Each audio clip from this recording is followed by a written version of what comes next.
Alright folks, what's going on? It's Fuzzy here. I hope you're all having an absolutely splendid day. Today we're coming back again with the usual Monday custom tactics uploads. If you enjoy them, please do leave a big thumbs up on the video. It's greatly appreciated and lets us know that you're enjoying the content. If you're new to the channel, hit that subscribe button down below. Help me on this tremendous little content journey I am trying to go on. And without any further ado, we're going to jump into the video. And it's today, as you can tell by the title, we're going for 3-5-2 custom tactics. This is my first 3 or 5 of the back custom tactics video this year. If you guys watched the videos last year, you will know I absolutely loved 5 of the back systems. Haven't played around with them too much this year because the 4 at the backs were solid. I was getting a lot of results, but my pack luck changed things this past week. If you guys seen Friday's video, looking at my insane 2 million coin squad, which I'll link in the video in the comments down below, I had a pretty insane team. And then after champs, I got my 100k pack for winning 50 champs games, and I packed a madness, which you'll see in a minute, which kind of forced my hand on my team. I actually planned this custom tactics to be a 4-3-3, the 5th variant custom tactics video, because they saved my weekend league. I'll have a little dive into the squad right now so you can see what we're working with. But I had started with a 4-1-2-1-2 this week. This is the new current team, slightly different from what I used this past weekend. If I can get a picture of that, I'll lob it up on the screen really quickly for you guys, just so you can see what I was working with at this past weekend finals.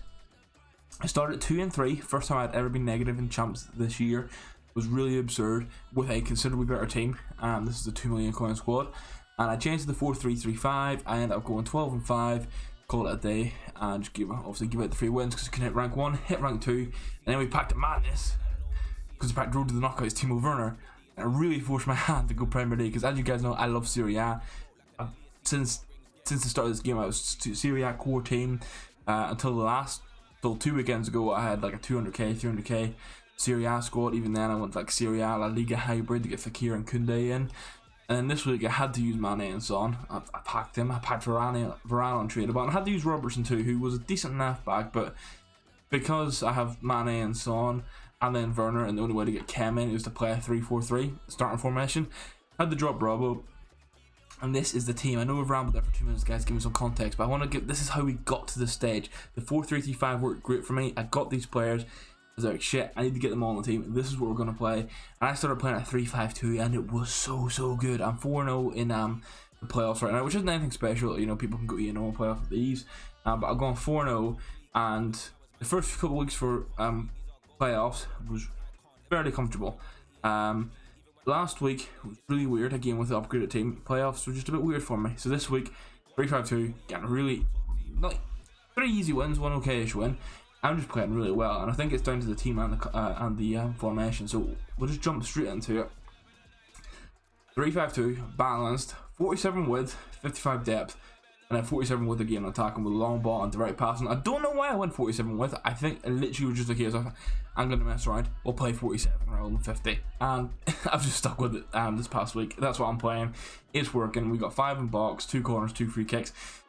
Very standard tactics. And this is my thing. My tactics almost always stay the same unless I feel like in the mood for the fast build up and stuff like that. But I feel the long ball and direct passing for a 3-5-2, because you've got those left mid and right mids. And what I will say, sometimes I don't pass the ball around the back a lot, but I had a couple instances in playoffs where I just pass around the 3 defenders, and because it's long ball and direct passing, and with how the rest of the team sort of builds up, my left mid and right mid got some really good, like, just deep 3-ball runs, and if you hit them, like, sort of catch the defense off guard, you're clean through.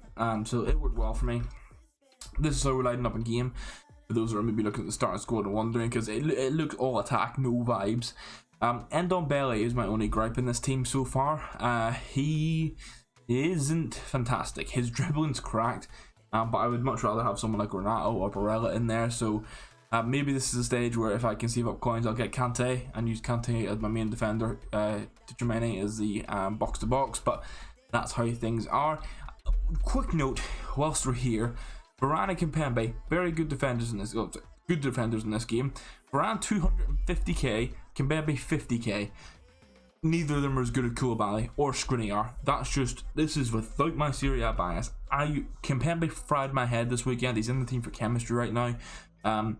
He fried my head. He was physical in the air and he had a presence, but some of the defending AI was absolutely shambles. Varane as well, he was good. He just didn't have that special touch of past years, which overall is probably a good thing for game balance. But he's not worth 250k coins. Let me tell you that. I know he's Premier League. I know he's got French links.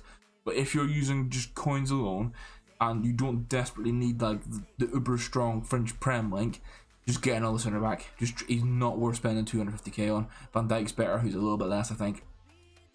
But yeah, I would say I'll plan to like talk about this in a TikTok later. I'd say Koulibaly and Skriniar are the best centre back partnership in the game. You can disagree with me all you want there if you like the Kimpembe Marquinhos. I think Kimpembe Marquinhos is probably the only one I'd compare it with, and that's because Marquinhos is so bloody OP. But we're going on tangents. Let's get to the tactics, guys. I know that's what you're here for. You're here for the instructions. I do apologise, but I just love FIFA. I love talking. So that's how we are. We've got Magnan. I used to be able to say this guy's name when he played for Lille, and now I can't say it anymore. Magnan. It sounds like I'm saying 99 from Brooklyn 99. Jesus Christ. He's on balance. I do want to try him on comes across as an rush side goal, but one thing, they did a patch last week. Before the patch, this guy sucked. And Lloris was OP. Since the patch, it's completely changed. Cause I had him for so long, and he made so many issues. I put Lloris in goal this weekend. Couldn't save a damn thing. He's back in the sticks, and he's saving everything. It's fantastic. Centre backs are just fully default. Nothing special there. The left defensive midfielder is, as you guys know, a defensive one. Stay back, cover centre. That's all there is to it. The right defensive mid is on cut pass lanes. I want them to. You've already got the 3 centre backs, so you can kind of allow for one of your defensive mids to get a bit more aggressive, get in the face, and I like using this just to try and win the ball back. Again, I will say, whenever I bring the likes of Renato on at like the 60th minute, or even Spinazzola, I've been using as a super sub at CDM, very, very good because of the 4-star. When I bring him on, he cuts passing lanes for days. It's great. But that's the sort of defensive core of the team. My right mid is get in behind, all there is to it. Left mid, cut inside, get in behind. Been preaching this since day one of this game. You guys want a bit of variance on the wings for what you're giving instructions. If you put them on both and get in behind, they're going to be making darting, just big runs down the wing constantly. No variance in the play. Very, very easy to read. Yes, okay. It could be good players going to pick up early on. I've got one on cut inside, one on getting behind, but it just allows me that a little bit of variance in my game. Stops me from playing quite as steel in the attack. And specifically for Chiesa, he's got 4-star weak foot, but he is right footed, and I'm finding that having him cut inside and get involved in the play that way has been working fantastically. We have Mane at cam, who's stay forward and free roam. Free roams last year I thought it was great for cams. This year I think it's massive. I tried Dembele at cam without free roam this past week, and he was just never where I needed him to be. But whenever I put free roam on, he was popping up exactly where I wanted him.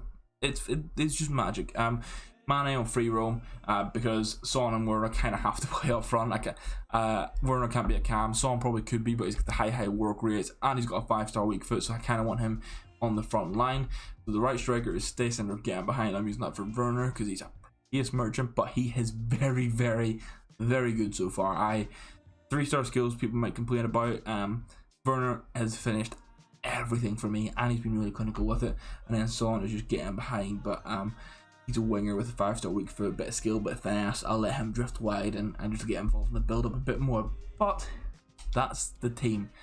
That is what I've been using so far. These tactics, as with a lot of my tactics, I will adjust them over time. I will probably make little tweaks to this week as I get more in tune with it. But it's been working well. I'm going to continue playing playoffs with it. I'm going to try and grind rivals. I have not grinded rivals this year. I'm just chilling in Div 2. I need to try and hit at least Div 1, try and push Elite. So that's when it will get a true test of the tactics. I will say, even if you didn't do Player of the Month Koulibaly, since I put him back in my team, I've felt so defensively stable. It's insane. He just makes up for, like, when Kimpembe pops up, he just comes in. I think it's because he's got the 92 defensive awareness. It's huge this year. He's got good reactions and composure. He's got strength for days, just body you off the ball, and he's got good base aggression and good pace. He is, I would say, I'm going to say it now, Koulibaly is the best like non-icon or hero centre back in the game. That's facts. That's how it is. If you can link him in, which has been slightly harder until now, you do have Politano, which gives a good link if you're doing like a 3 at the back system like this. I think right now as it stands, you are still kind of forced. For hybrids, if you're doing a hybrid, you will probably play him on 8 cam, but I can say from playing him on 8 cam, perfectly fine. Even his gold card is still unreal. But that's everything for today. If you enjoyed the video, please leave a big thumbs up, hit the subscribe button if you're new to the channel, and I'll see you in the next one, guys. Have a fabulous evening, fabulous day, whatever time you're watching this. Goodbye.